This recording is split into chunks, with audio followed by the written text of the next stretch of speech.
Hi, I'm Katie Lumbo, and welcome to the Vision High School Sports Beat.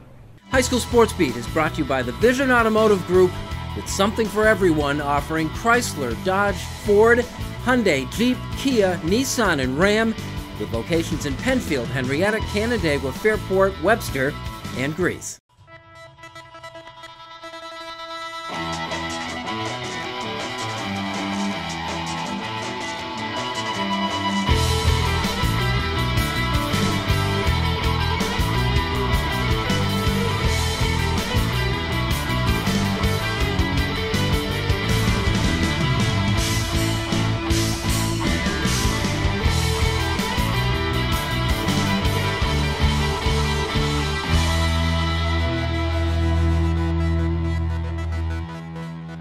Hello everyone, and welcome to the Vision Automotive Group's High School Sports Beat. I'm Bill Pucko. This week we wrap up the high school sports year with our Athletic Achievement Awards, the Game of the Year, our Athlete and Teams of the Year, and also a couple of our more meaningful stories. We start at Pittsford-Mendon High School, where for the soccer team wearing jersey number 9 is the ultimate honor.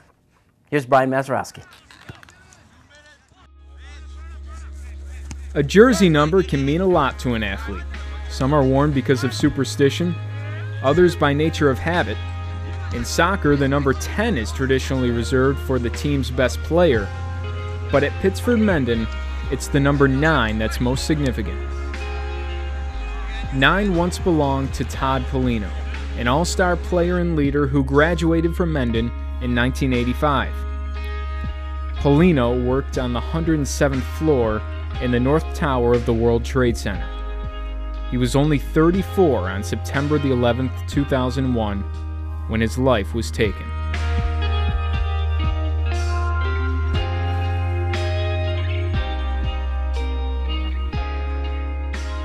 Joe Borish, Polino's former coach, looked to remember. After the tragedy on 9/11, Coach Borish sat down with Doug and Maureen Polino, some family, some friends, and said, you know, we could retire Todd's jersey, but then it might just sit in a hallway in Mendon and no one would ever really maybe look at it and read it and just pass right by it, and it would never become as important as it could be, and his legacy would kind of get lost. Since 2002, Polino's memory and the number 9 have been kept alive by being on the back of the ideal teammate. This season, the number is worn by Josh Idem, a 3-year varsity starter who was part of 2 sectional championship teams. I try to bring a bit more energy because I feel like I'm representing just, obviously more than me. I'm representing a whole other person, and I try to bring up that extra energy through the team.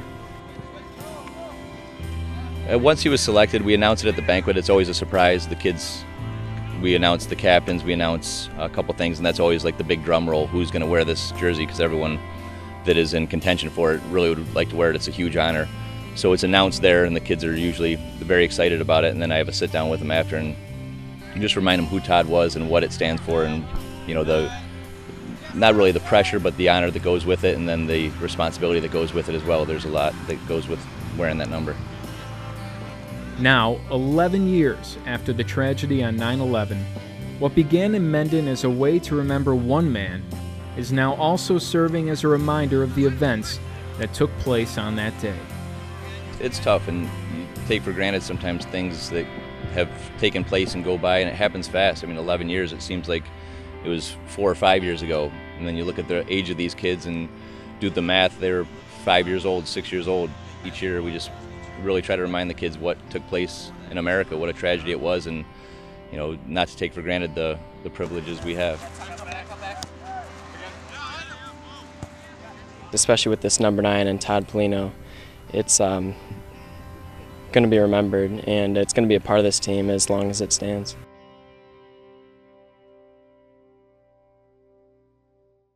Come this fall, John Vangello will be wearing the number 9 jersey of honor at Pittsford-Mendon High School. And when we return, it's Legacy Day at Mercy. Hi, I'm Taj Lewis, and you're watching the Vision High School Sports Beat.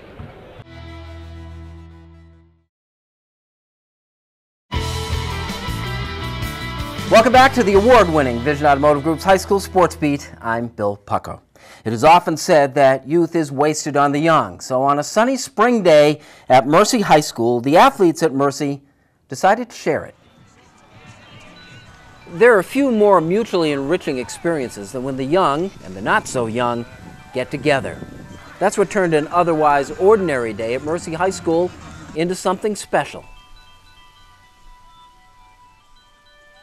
A lot of young people don't often have a chance to really interact with older generations, aside maybe from grandparents or aunts and uncles.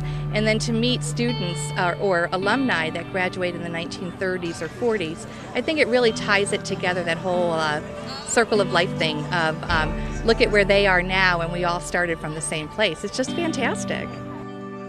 It was the brainchild of softball coach Chuck Scortino, a guy who gets it. His players were regular guests of the Legacy Senior Living Center that sits just outside the right field fence as part of the community involvement component of the athletic programs. The team returned the favor, inviting the seniors over and called it Legacy Day. Oh, I think this is great. The girls are so polite and well-mannered and really nice. So I think it's a great thing, and I'm glad they invited us over today. They asked me a lot about my college decisions. They kept it interesting. They wanted to know about my family a little bit and how I like Mercy and the softball program. There was a lacrosse game at 11, a softball game at 1. Hot dogs, ice cream, and abundant sunshine.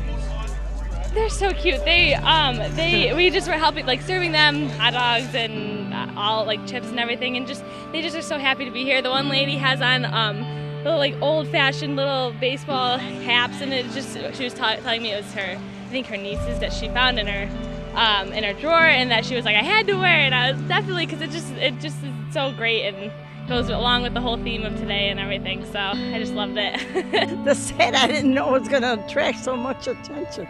This hat belonged to Patty Massarella, and when she graduated from East High School, she says, Aunt Millie, I want you to have my hat. And it's been sitting in my drawers. Today I opened the drawer and I said, oh, I think I'll wear Patty's hat. And here it is. Mary Ryan was among the guests, a Mercy grad who still wears her class of 1939 ring. Mary would occasionally take the streetcar from home near East High to school back then. Just as often, she'd take the 40-minute walk. Before you get into Mercy, there's some new little apartments there, and that was the end of where the streetcar went there, turned around. If you took the streetcar, you had to walk from there into Mercy. And not very many people took the streetcar because they didn't have 10 cents for the payment, you know. So you'd pocket the dime? Yeah, I pocketed the dime. Ryan was recruited to throw the ceremonial first pitch. Well, when they asked me to do it, I said, I can't. If I got to wind up or something, they said, no, you just take it. I'll say, I can throw it 3 feet. It was a great day all around. Both of Mercy's teams won their games, and everyone was richer for the experience. It's just an awesome opportunity for us to actually interact with them and see them. Last weekend we went over and looked through the whole building, which is absolutely gorgeous, and we got to meet some of them, and it's just nice to have another connection with them and have support in both ways and everything. So I think it's awesome. I think it's really great. What's it like meeting the girls, meeting the young people? Well, it makes me bring back a lot of memories of when I was young and went to school. It was beautiful, beautiful life.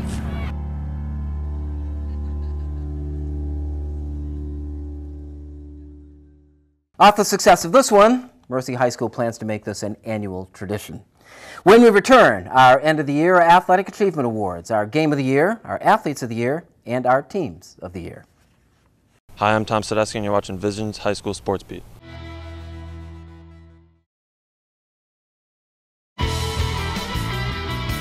Welcome back to the Vision Automotive Group's High School Sports Beat. I'm Bill Pucko.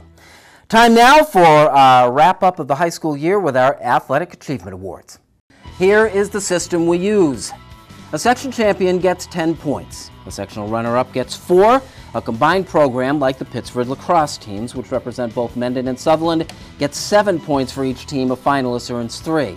A state championship gets your team an extra 4 points. You play in a state final and you get 2. For the spring season, we consider golf and tennis minor sports. Since they have limited participation across the section, they score half the otherwise allotted points.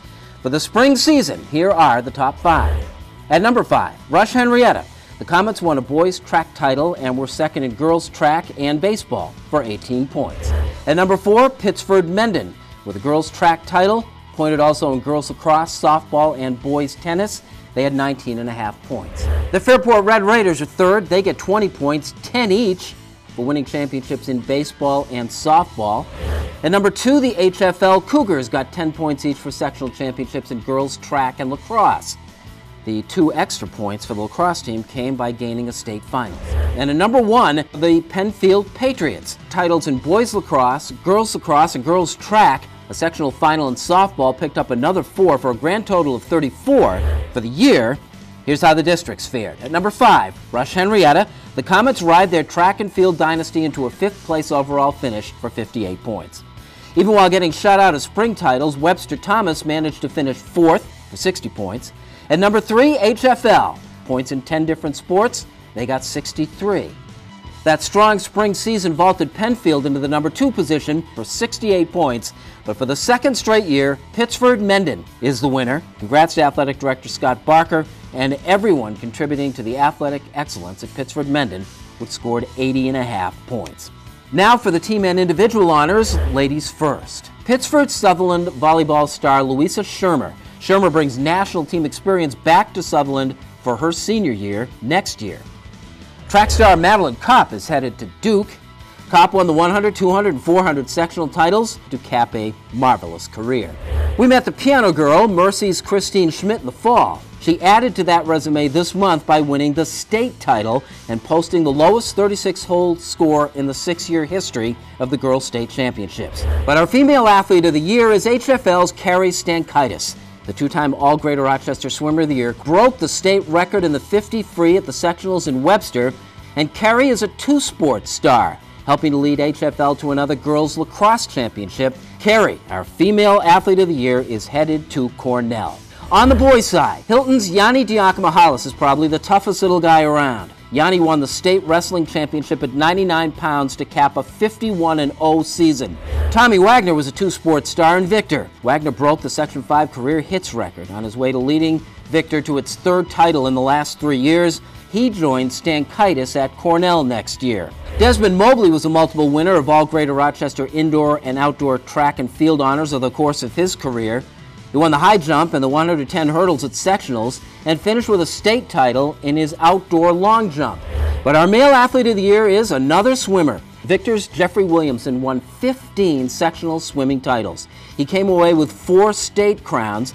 Among the greatest and most versatile swimmers in Section 5 history, Williamson is headed to Princeton as the Vision High School Sports Beat Athlete of the Year of the swimmer. Our teams of the year coexist in Irondequoit. The Bishop Kearny boys basketball team lost 7 games this year. We're 5-7 at one point, but finished with a 12-game winning streak and the state crown. Meanwhile, living in the boys' team's shadow was the girls basketball team at Kearny, which quietly won its last 11 games on the way to its first state championship. But winning state titles in both the boys and girls divisions earns both our teams of the year honors. And when we return, the game of the year.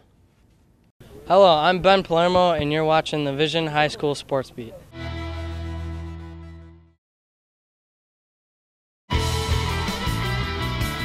Welcome back to the Vision Automotive Group's High School Sports Beat. I'm Bill Pucko. We know, of course, that the Bishop Kearny boys basketball team won the state championship, but before they got to the state tournament, they had to win sectionals. That double A1 championship game against Webster Schrader was our game of the year. So here were the Bishop Kearny Kings, highest profile basketball team in Section 5, bruised and beaten 7 times prior to the Class AA1 championship game, but unbowed. We are playing better at the end of the year. We're finally probably the healthiest we've been all year, so hopefully we'll be able to see how it works out tonight. taking on the senior Layton and top-seeded Webster Schrader Warriors, back in the title game for a second straight year. Last year I thought we were newcomers to the game. This year, hopefully our kids are seasoned and ready to go, a little bit more prepared. The teams felt each other out for the first quarter.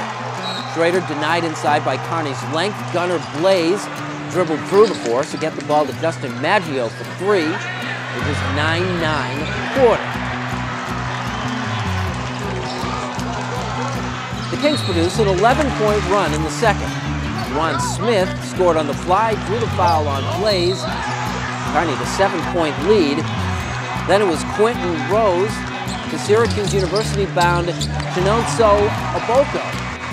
It was 22-15 Kings at the half. Keep talking. We've lost people a couple times, but that's just when you stop talking. Keep talking and playing defense the way you're capable of playing.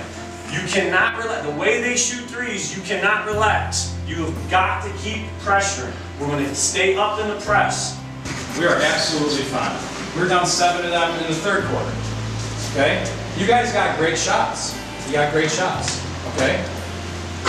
We just got to make them. That's it. The ball is not a hot potato. Okay? We're acting like it's hot potato. We want to be aggressive and push the ball, but we don't want to be throwing the ball when we get it. All right? You got 16 minutes of basketball. We haven't played well yet. We're down 7.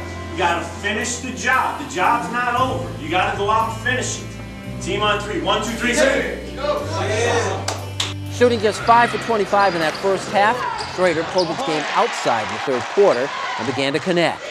Blaze was 3 for 7 from outside the arc with a team-high 15 points. David Wantis on the drive to Mitchell Herman for 3, and Webster was up 5. I feel like in the first half we were a little nervous, you know, championship game, we were here last year, so we wanted to make sure we got the job done this year, so I think we got nervous in the first half, but the second half I thought we were more calm and came out stronger and made some shots. The Warriors carried a 4-point lead into the final quarter. That's when Antoine Anderson took over. Kearney's emotional leader on the court had 2 spectacular drives to the basket, each shot falling, each drive drawing a foul, both free throws made. The Kings took a 3-point lead. Thomas got in foul trouble, a little bit of foul trouble, so he told me on his way going off the court, he said, Antoine, now it's up to you.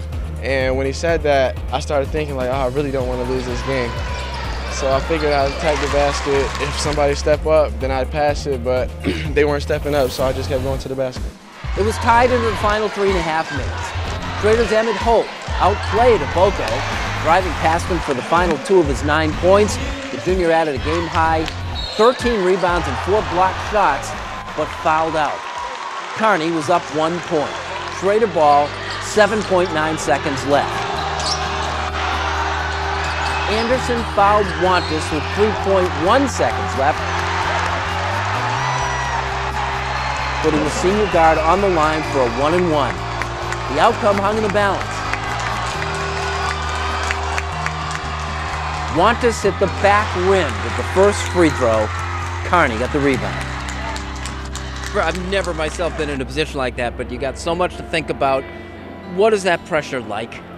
I mean, I don't think it was the pressure, really. I just kept my head cool. Teammates kept reminding me, just like practice. It just been going. Thomas Bryant hit a couple of free throws to give Kearney a 3-point lead, leaving Schrader with one desperation attempt to tie. Herman just missed. Bishop Kearney won back-to-back Class A titles before moving up to AA1, the section's largest. So it was a season-long struggle for the Kings, who prevailed finally at the end.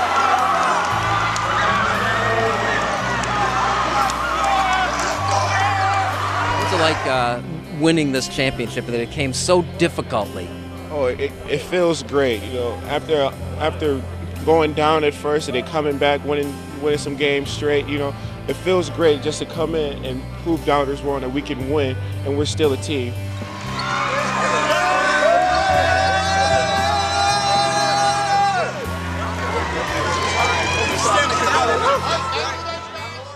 We would like to thank all who made the Vision High School Sports Beat big success this year. First and foremost, Vision Automotive Group for being our primary sponsor and making the show possible.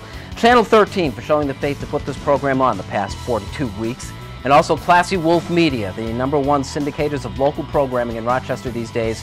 Jeff and Joe for shooting all the pictures, doing all the editing, and getting this show on the air each and every week.